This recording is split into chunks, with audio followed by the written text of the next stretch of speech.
ঘর থেকে রান্নাঘর পর্যন্ত আমরা প্রত্যেকটা মহিলারা একার হাতে গুছিয়ে কাজকর্ম সমস্ত কাজকর্ম করে থাকি। গুছিয়ে কাজকর্ম করলে তার একটা আলাদা শান্তি পাওয়া যায়। কেননা খুব কম পরিমাণে সময় আমাদের নষ্ট হয় আর পরিশ্রমও কিন্তু আমরা অনেকটা সাশ্রয় করতে পারি। আর তার জন্য জানতে হবে অবশ্যই বেশ কিছু টিপস ফলো করে সারাদিনের কাজগুলোকে সুন্দর মতো গুছিয়ে নিলে আমাদের কিন্তু অনেকটাই সুবিধা হবে সারাদিনের কাজ করতে।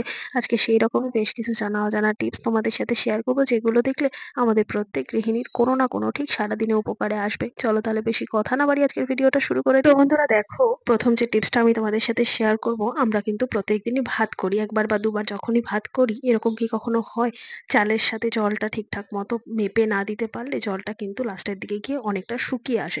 সেক্ষেত্রে কিন্তু দেখো বন্ধুরা, এখানে কিন্তু ভাতটা প্রায় 70% হয়েছে, এ পর্যায়ে আরো খানিকটা ভাত হবে, কিন্তু দেখো এখানে কিন্তু আর বেশি জল নেই।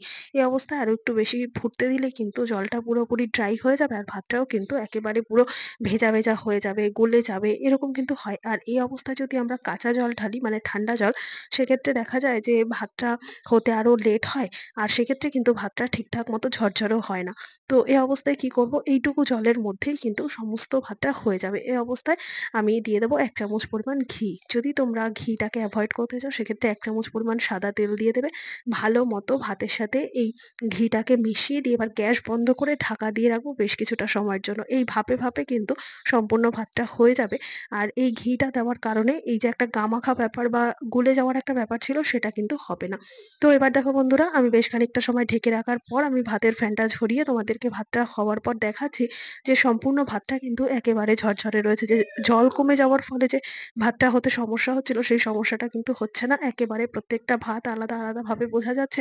একেবারে কিন্তু মাড়টাও নেই। আর সুন্দর মতো ভাতটা কিন্তু পোলাও বা বিরিয়ানির রাইসের মতোই কিন্তু ঝরঝরে হয়েছে। তো এভাবে যদি আমরা ভাত করে নিই আমাদের কিন্তু কোনো রকম সমস্যা হবে না। টিপসটা ভালো লাগলে লাইক করে দিও। চলে গেলাম পরের টিপসে। বন্ধুরা, আমরা কিন্তু এখন শিলনোড়া প্রায় ব্যবহার করি না বললেই চলে। নানান রকম মসলা আমরা মিক্সিতেই বাটি। কিন্তু অনেক মসলা আছে যেগুলো কিনা আমরা শিলনোড়ায় যদি বেটে তারপর রান্নাতে দিই সেক্ষেত্রে কিন্তু রান্নার স্বাদটাও ভালো লাগে। আবার অনেক সময় হয় অল্প কোনো মসলা কিন্তু মিক্সিতে বাটাও যায় না। সেক্ষেত্রে যখনই আমরা এরকম ভাবে শিলনোড়ায় বাটবো, হয়তো দেখা গেল অল্প একটু লঙ্কা আমাদের বাটতে হবে।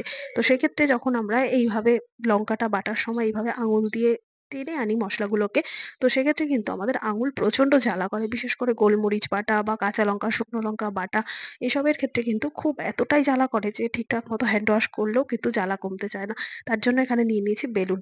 বন্ধুরা, আমাদের প্রত্যেকের বাড়িতেই কিন্তু কম বেশি বেলুন থাকে। যদি হাতে গ্লাভস পরে নাও সেক্ষেত্রে খুবই ভালো হয়। যদি গ্লাভস না থাকে তাহলে এরকম ভাবে বেলুনের ব্যবহার করতে পারো। বেলুনগুলোকে কি করতে হবে, আঙুলের মধ্যে এভাবে পরে নিতে হবে। যেহেতু এখানে বেলুনগুলো একটু সাইজে বড় তাই মাথার দিকের অংশটা এরকম ভাবে এক্সট্রা রয়েছে। যদি তোমরা একেবারে ছোট বেলুন নাও মাপ মতো আঙুলের, তাহলে কিন্তু আর এই ওপরের দিকে এক্সট্রা অংশগুলো হবে না। প্রত্যেকটা আঙুলে এরকম ভাবে বেলুনগুলো পরে নিয়ে তারপর যদি আমরা মসলা বাটার পর মসলাগুলোকে এইভাবে সামনের দিকে কাচিয়ে নিই, সেক্ষেত্রে একটাই সুবিধা হবে, আঙুলগুলো কিন্তু আর জ্বলবে না। তাতে কিন্তু আমাদের কাজগুলো করতে আরো সুবিধা হবে। তো এইভাবে বেলুনগুলো কিন্তু আমরা ব্যবহার করতেই পারি। আশা করছি টিপসটা কাজে দেবে। ভালো লাগলে সবার সাথে শেয়ার করে দিও। চলে গেলাম পরের টিপসে। বন্ধুরা, অনেক সময় হয় আমরা দুধ জাল দিতে ভুলে যাই। তো এরকম একটা পাত্রের মধ্যে দুধটা যখনই আমরা ঢেলে রাখি, হয়তো নানান কাজের চাপে দুধটা জাল দিতে ভুলে গেলাম। তারপর অনেকটা টাইম পরে যখন দুধটা জাল দিতে বসে সেক্ষেত্রে দেখা যায় যে দুধটা নষ্ট হয়ে গেছে। আর এখন যা গরম, একটুতেই কিন্তু প্রায় বেশিক্ষণ না, ০.৫ ঘন্টা ১ ঘন্টা বাইরে থাকলেই কিন্তু দুধটা কেটে যাবে। তো যদি আমরা এরকম ভাবে পাত্রর মধ্যে ঢেলে রাখার পরেই আমরা ভুলে যাই জাল দিতে বা হয়তো ভাবছি পরে জাল দেবো, সেক্ষেত্রে একটা ছোট্ট কাজ করতে হবে। এখানে আমি নিয়ে নিয়েছি ২ টো এলাচ। বন্ধুরা, এরকম এলাচ তো আমরা রান্নায় দিই। তো এই ২ টো ৩ টে এলাচ যদি এইভাবে আমরা দুধের মধ্যে দিয়ে দিই তাহলে কাঁচা দুধ কিন্তু কখনো কাটবে না। ৬-৭ ঘন্টা পর্যন্ত নরমাল বাইরেই কিন্তু ভালো থাকবে। যদি আমরা দুধটা জাল দিতে ভুলেও যাই সেক্ষেত্রে কিন্তু দুধটা আর নষ্ট হবে না। এরকমভাবে ৬-৭ ঘন্টা তো বাইরে ভালো থাকবেই। এছাড়াও এই এলাচ থাকা অবস্থাতে যদি পরবর্তী সময় আমরা দুধটা জাল দিই সেক্ষেত্রে এই দুধ দিয়ে করলেও চায়ের টেস্ট ভালো লাগবে। বাচ্চাদের যদি এই দুধ খেতে দিই সেক্ষেত্রেও কিন্তু সুন্দর একটা ফ্লেভার আসবে। তো এমন না যে এলাচটাকে পরবর্তী সময় আমরা ফেলে দেবো। এই এলাচ দিয়েই কিন্তু আমরা দুধটাকে জাল দিয়ে রাখতে পারবো। তাতেও কিন্তু দুধটার সুন্দর একটা গন্ধ আসবে। টিপসটা ভালো লাগলে লাইক করে দিও। চলে গেলাম পরের টিপসে। বন্ধুরা, এরকম ভাবে আমরা কিন্তু সবসময়ের জন্য সিঙ্কের মধ্যে বেশ খানিকটা বাসন রেখে দিই যে পরে মাজবো। একসাথে বেশ খানিকটা বাসন জমলে। তো যখনই এরকম ভাবে আমরা রাতের দিকে বাসন রাখি যে সকালে উঠে বাসনগুলো মাজবো, তখন অনেক সময় দেখা যায় এই সিঙ্ক সিঙ্কে যে বাসনগুলো রয়েছে না, তো এই বাসনের মধ্যে নানান রকম খাবারের ছোট ছোট টুকরো থাকায় এরকম ভাবে সিঙ্কের মধ্যে তো পড়ে থাকে। আর এর ফলে কি হয় বলতো বন্ধুরা, এই সিঙ্কের পাইপলাইন থেকে কিন্তু ছোট ছোট পোকামাকড় বা আরশোলা আমাদের ঘরে প্রবেশ করতে পারে। কেননা তারা কিন্তু খাবারের লোভেই আমাদের ঘরে থাকে, আর রান্নাঘরে বিশেষ করে খাবারের লোভেই কিন্তু আরশোলা প্রচুর পরিমাণে দেখতে পাওয়া যায়। যদি এরকম ভাবে সিঙ্কে আমাদের প্রচুর পরিমাণে আরশোলা দেখতে পাওয়া যায় বা কখনো খাবারের টুকরো পড়ে থাকতে দেখা যায়, সেক্ষেত্রে একটা কাজ করব। যদি এই কাজটা আমরা প্রত্যেকদিন রাত্রেবেলা ঘুমাতে যাওয়ার আগে এই সিঙ্কের মধ্যে করে রেখে যাই, সেক্ষেত্রে কিন্তু আমরা নিশ্চিন্তে ঘুমাতে পারবো। তো তার জন্য এখানে নিয়ে নিয়েছি পেঁয়াজ, খোসা সমেত পেঁয়াজ এরকম ২-৩ টুকরো রিং করে আমি কেটে নিয়েছি। এরপর সিঙ্কটাকে পরিষ্কার করে জল দিয়ে ধুয়ে নেবো, আর সিঙ্কের মধ্যে যে সমস্ত খাবারের ছোট ছোট টুকরো বা সবজির খোসা এগুলো রয়েছে সম্পূর্ণ ভালো করে ধুয়ে পরিষ্কার করে নিয়ে এরপর রাতে ঘুমাতে যাওয়ার আগে সিঙ্কের মধ্যে এরকম ভাবে কাটা পেঁয়াজ আমি রেখে দেবো। তাতে কি হবে বলতো বন্ধুরা, এই যে পেঁয়াজের একটা গন্ধ বা ঝাঁঝালো একটা যে উগ্র গন্ধ, সেই গন্ধের জন্য কিন্তু এই সিঙ্কের পাইপলাইন দিয়ে ঘরে পর্যন্ত আর আরশোলা উঠে আসতে পারবে না। তার ফলে যদি এই এঁঠো বাসনগুলো থাকে সেগুলো যেরকম আরশোলা ধরতে পারবে না, সাথে কিন্তু আমাদের ঘরটাও পরিষ্কার থাকবে। তো এইভাবে পেঁয়াজ আমরা প্রত্যেকদিন রাতে একটা করে কেটে রাখতেই পারি। টিপসটা ভালো লাগলে লাইক শেয়ার করে দিও। চলে গেলাম পরের টিপসে। বন্ধুরা এরকম ভাবে আমরা যখন নানান রকম সবজি বাজার থেকে কিনে নিয়ে আসি, তখন দু একদিন ফ্রিজে ঠিকঠাক মতো স্টোর করে রাখার পরেও দেখা যায় সবজিগুলো শুকিয়ে আসে। বিশেষ করে পটল, ঢেঁড়স এগুলো যদি শুকিয়ে আসে, এগুলোর কিন্তু কোনো সবজি খেতে আর ভালো লাগে না। যেরকম কাটতে অসুবিধা হয়, সেরকম কিন্তু রান্নার পরেও একটা শক্ত শক্ত ভাব চলে আসে। তো এই সমস্ত সবজিগুলো যখন আমরা বাজার থেকে কিনে নিয়ে আসবো, যদি এরকম দেখা যায় যে দু একদিন রাখার পরই শুকিয়ে যাচ্ছে, সেক্ষেত্রে একটা ছোট্ট কাজ করতে হবে। এইভাবে যদি আমরা ফ্রিজের মধ্যে সবজিগুলোকে স্টোর করে রাখি, সেক্ষেত্রে সবজিগুলো অনেক দিন পর্যন্ত ভালো থাকবে। তো কি করতে হবে, প্রথমে ভালো করে শুকনো করে সবজির গায়ে যে জলগুলো রয়েছে না, সেগুলোকে একটু করে মুছে দিতে হবে। তারপর দেখো বন্ধুরা, একটা ছড়ানো পাত্রের মধ্যে এইভাবে পটলগুলোকে আমি নিয়ে নিয়েছি, আর দিয়ে দেবো খুব সামান্য পরিমাণ একটুখানি সর্ষের তেল। অবশ্যই এই ক্ষেত্রে সর্ষের তেল ব্যবহার করতে হবে। সর্ষের তেল ভালো করে সবজির গায়ে খুব সামান্য পরিমাণ দিয়ে যদি মাখিয়ে রাখতে পারি, সেক্ষেত্রে এই সবজিগুলো অনেক দিন পর্যন্ত টাটকা থাকবে, ফ্রেশ থাকবে, কোনো রকম শুকিয়েও যাবে না। তারপর কিন্তু এগুলোকে আমরা এরকম ভাবে পলি ব্যাগের মধ্যে বা নেটের ব্যাগের মধ্যে যদি আমরা ভরে ফ্রিজের মধ্যে স্টোর করি, সেক্ষেত্রে বহুদিন পর্যন্ত এই পটল, ঢেঁড়স বা এই ধরনের নানান রকম শাকসবজি ফ্রেশ থাকবে। তো আশা করছি এই ছোট্ট টিপসটা কাজে দেবে। ভালো লাগলে সবার সাথে শেয়ার করে দিও, যাতে প্রত্যেকের কোনো না কোনো উপকারে আসে। চলে গেলাম পরের টিপসে। বন্ধুরা এখানে আমি নিয়ে নিয়েছি রুটির তাওয়া। রুটি করার পর অনেক সময় হয় তাওয়াটা পুড়ে যায়। তো পুড়ে যাওয়া তাওয়াতে যেরকম রুটি ঠিকঠাক মতো করা যায় না, লেগে যায়, সেরকমই কিন্তু দেখতেও বাজে লাগে। দেখতে পাচ্ছ বন্ধুরা, এখানে কিন্তু রুটি করার তাওয়াটা এতটাই পুড়ে গেছে যে এটাকে পরিষ্কার করতে গেলে কিন্তু আমাদের প্রচুর পরিমাণে পরিশ্রম করতে হবে, হাতেরও ১২টা বাজবে। তো কিভাবে এই রুটি করার তাওয়াটাকে আমরা অল্প পরিশ্রমে সুন্দর করে মেজে ঘষে পরিষ্কার করে ফেলতে পারি, তারই একটা ছোট্ট টিপস শেয়ার করব। এইভাবে পরিষ্কার করলে কিন্তু কোনো রকম ডিটারজেন্ট বা ডিশ ওয়াশারের প্রয়োজন নেই। তো এখানে আমি দিয়ে দিচ্ছি খাবার লবণ। বন্ধুরা প্রত্যেকদিন রান্নায় যে আমরা খাবার লবণ ব্যবহার করি, খুব সামান্য পরিমাণ লবণ একটু জল দিয়ে ভিজিয়ে নিয়ে এইভাবে বেশ কিছুটা সময়ের জন্য তাওয়ার মধ্যে রেখে দেবো।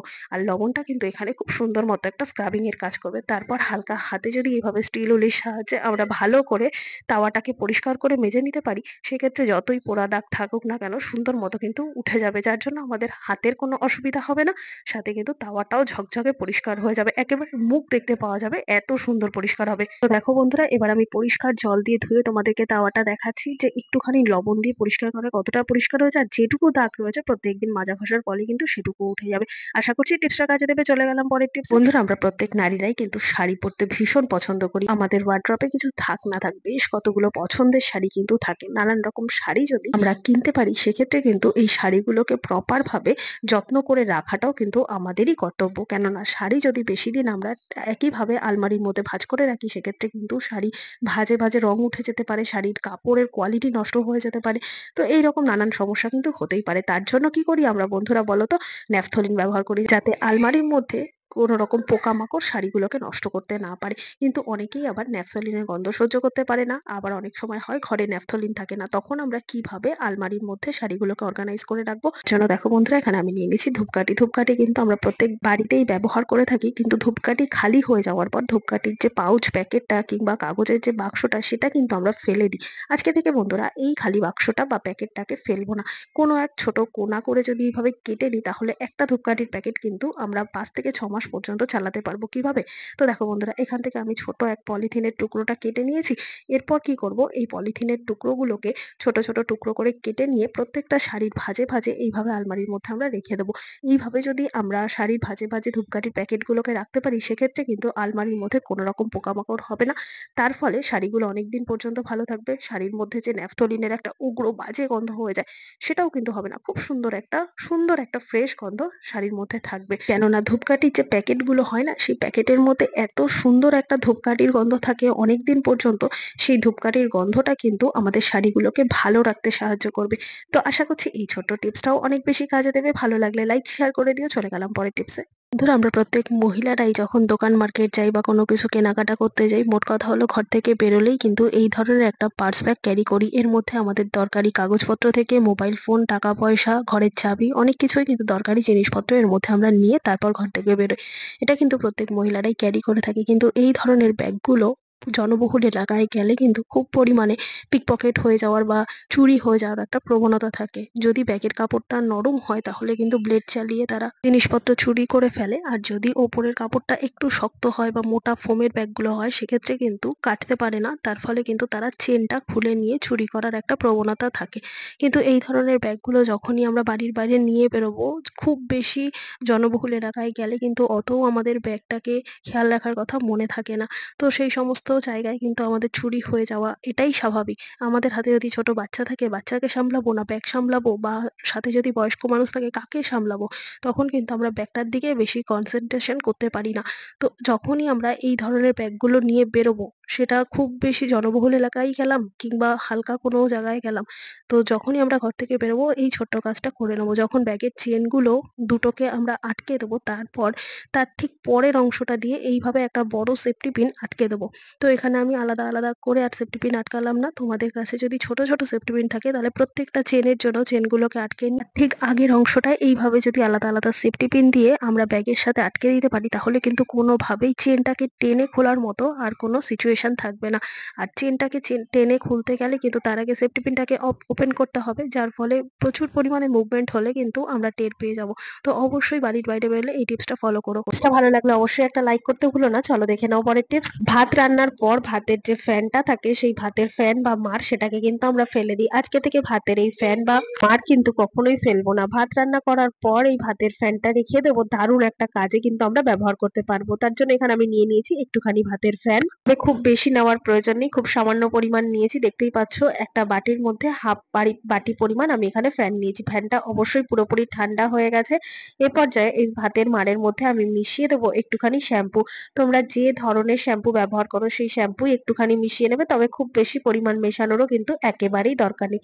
ভালো মতো এই ভাতের ফ্যানের সাথে এই শ্যাম্পুটাকে মিশিয়ে নিয়ে আধা ঘন্টা কি 40 মিনিটের জন্য এভাবে জিনিসটাকে রেখে দেবো।